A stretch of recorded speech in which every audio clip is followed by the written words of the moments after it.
दोस्तों, आप सब जंगल के राजा शेर को तो जानते ही हैं, पर क्या आपको ये पता है कि भले ही शेर जंगल का राजा कहलाता हो, पर जंगल में दो जानवर ऐसे भी हैं जिनसे शेर भी पंगा लेने से डरता है। हमेशा की तरह कुछ नई जानकारी देंगे, इसलिए लाइक और सब्सक्राइब जरूर करिए। एक है अपने हाथी राजा और दूसरा जानवर है गेंडा। इनसे लड़ने में शेर भी कतराता है, जबकि शेर की एक दहाड़ से बाकी जानवर थर थर कांपने लगते हैं। शेर आकार में बड़े होते हैं, इसलिए उनको ज़्यादा खाने की भी आवश्यकता होती है। इसलिए एक एडल्ट मेल शेर दिन में करीब 7 किलो तक मांस खाता है। वही शेरनी की बात करें तो शेरनी दिन में 5 किलो तक मांस खाती है। खाने में इतने ज़्यादा मांस होने के कारण ये बहुत आलसी होते हैं। एक शिकार करने के बाद ये करीब 18 से 20 घंटे रेस्ट करते हैं और 18-20 घंटे के बाद ही दूसरा शिकार करते हैं।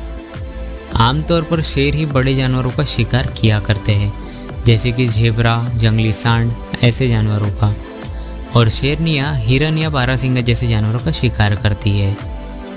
दोस्तों, अब बात करते हैं कुछ एक्सटिंक्ट एनिमल्स की। बात करेंगे एक्सटिंक्ट डायनासोर्स की। बात करते हैं टायरेंट ऑफ लिजार्ड की, यानी कि दुनिया का सबसे डरावना और डेडलीस्ट डायनासोर, जिसका नाम था टायरानोसोरस रेक्स। इसे डायनासोर्स का राजा भी कहा जाता था। इसकी ऊंचाई 6 मीटर से ज़्यादा और लंबाई 12 मीटर तक होती थी, और इनका वज़न 5000 से 7000 किलो तक होता था। ये डायनासोर्स हेल क्रीक मोंटेना में 1902 में डिस्कवर किए गए। कहा जाता है ये western north America, north west ऐसे इलाकों में पाए जाते थे, और इनके ज़्यादातर फॉसिल्स नॉर्थ वेस्ट में पाए गए थे। इनके आहार में सबसे ज़्यादा मांस ही शामिल होता था, क्योंकि ये उनका पसंदीदा भोजन होता था। बात करते दूसरे एक्सटिंक्ट डायनासोर की, जिसका नाम अर्जेंटिनोसॉरस है, जो किंग कॉन्ग या किसी भी डायनासोर से काफ़ी बड़ा होता था। ये वही डायनासोर है जो जुरासिक पार्क मूवी में दिखाया गया है। इसकी ऊंचाई 100 फीट तक होती थी और इसकी सिर्फ गर्दन ही 65 फीट तक लंबी होती थी। ये एक बार में करीब 2 टन तक पत्तियां खा लेते थे। ये इतना विशालकाय होने के बावजूद ज़्यादा अग्रेसिव नहीं हुआ करते थे और पूरी तरह से वेजिटेरियन होते थे। इनका एक्सटिंक्ट होने का कारण भी उल्का पिंड का गिरना ही था, पर यह दुनिया का सबसे ज़्यादा टाइम तक धरती पर रहने वाला जीव था। दोस्तों, डायनासोर्स की बात हो ही रहे तो ड्रेडनोटस पीछे कैसे रहे। बात करते हैं ड्रेडनोटस की, तो ये एक बेहद विशालकाय डायनासोर था जो कि 85 फुट तक ऊंचा होता था। इसकी गर्दन करीब 30 से 35 फीट तक की होती थी और ये भी प्योर वेजिटेरियन जानवर थे और पेड़ों की पत्तियां और फल खाकर गुजारा किया करते। दोस्तों, एक्सटिंक्ट शेर हाथियों के बारे में तो आपने कई बार सुना होगा। हम आज आपको कुछ नया बताने वाले हैं। जी हाँ, हम आज बात करने वाले हैं फोबरमाइस पैटरसोनी, जिसे आप आज के ज़माने का बड़ा चूहा भी कह सकते हैं, जो 80 लाख साल पहले विलुप्त हुए थे और ये मेमन्स की क्लास में आते थे। दोस्तों, उस ज़माने में चूहे और छछूंदर काफ़ी बड़े हुआ करते थे। जान के आप हैरान हो गए कि इन चूहों का वज़न करीब 700 किलो तक होता था और ये 4 फीट तक बड़े होते थे। ये जीव वैसे तो प्रेडेटर्स नहीं थे, लेकिन ज़रूरत पड़ने पर अपने दांतों का इस्तेमाल ज़रूर किया करते। अपना पेट भरने के लिए ये एक्वाटिक पेड़ पौधे और फ्रूट्स पर निर्भर रहते और दूसरे जानवरों से बचाव करने के लिए अपने दांतों का इस्तेमाल करते थे। इनका हैबिटेट अक्सर पानी या नदियों के आसपास हुआ करता था, क्योंकि वहाँ इन्हें पेट भरने के लिए काफ़ी कुछ आसानी से मिल जाता।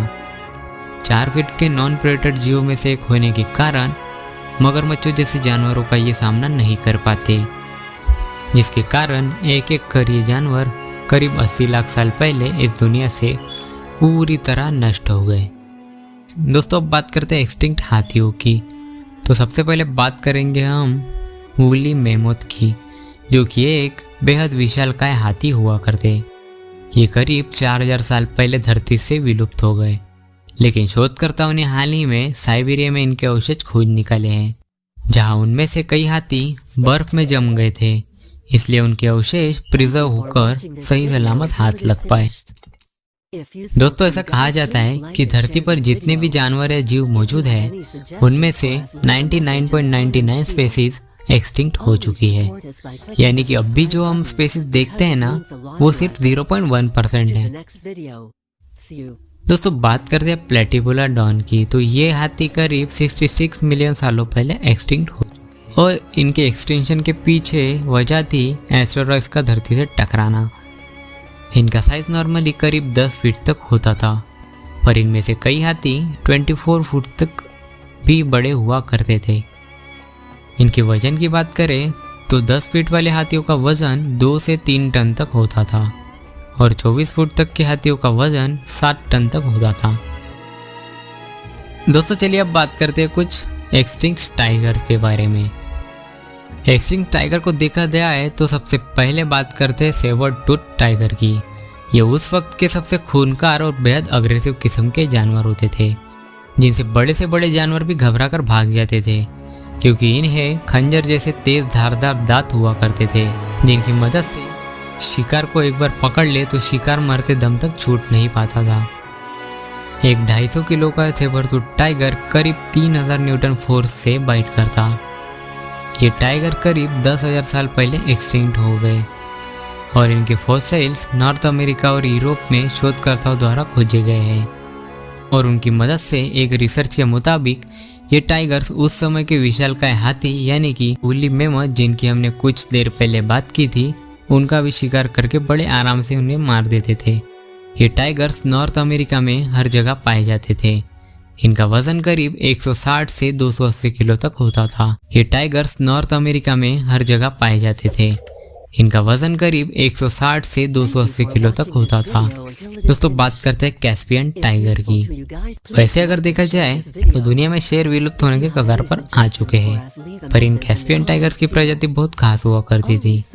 ये शेर पाए जाते थे ईस्टर्न तुर्की, मेसोपोटामिया, नॉर्दर्न ईरान और चाइना के घने जंगलों में। दोस्तों क्या आपको पता है इन्हें कैस्पियन टाइगर्स क्यों कहा जाता है? चलिए हम बताते हैं। ये टाइगर ज़्यादातर कैस्पियन सी के आसपास पाए जाते थे, इसलिए इन्हें कैस्पियन टाइगर्स कहा जाता है।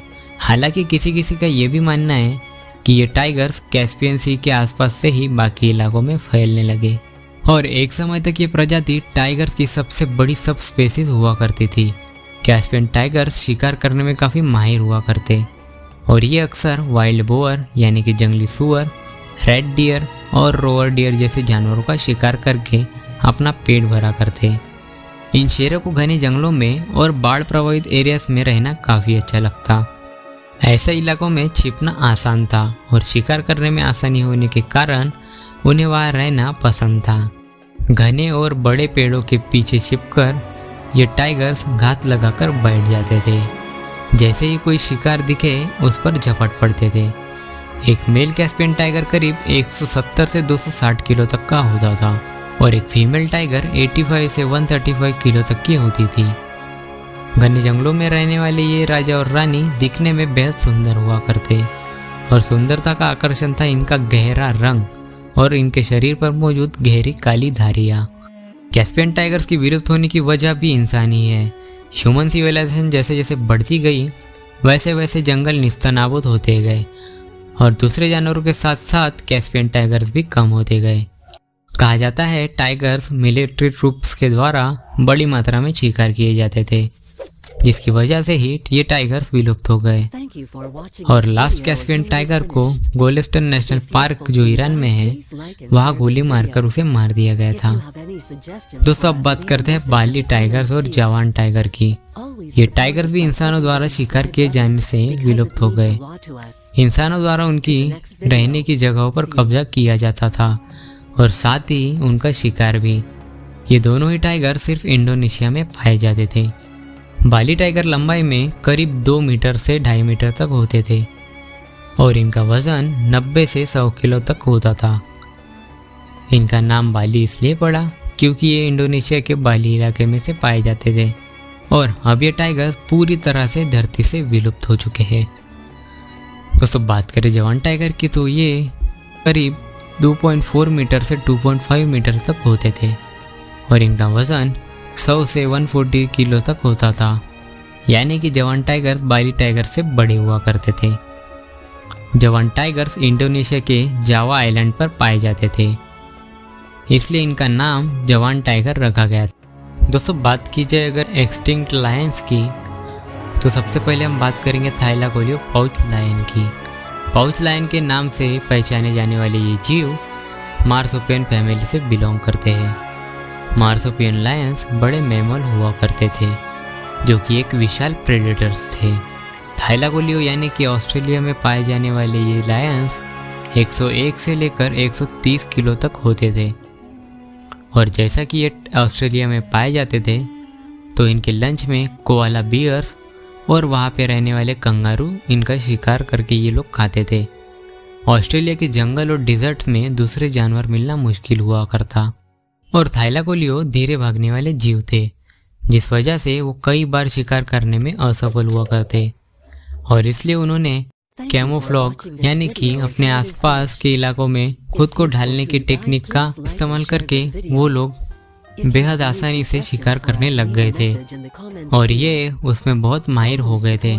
और इनके शिकार करने में सबसे बड़ी साथी होती थी इनकी पूंछ। जैसा कि शिकार करते वक्त बॉडी का बैलेंस्ड होना बहुत ज़रूरी होता है, और पूंछ की मदद से अपने शरीर का बैलेंस अच्छे से ये मेंटेन कर पाते थे।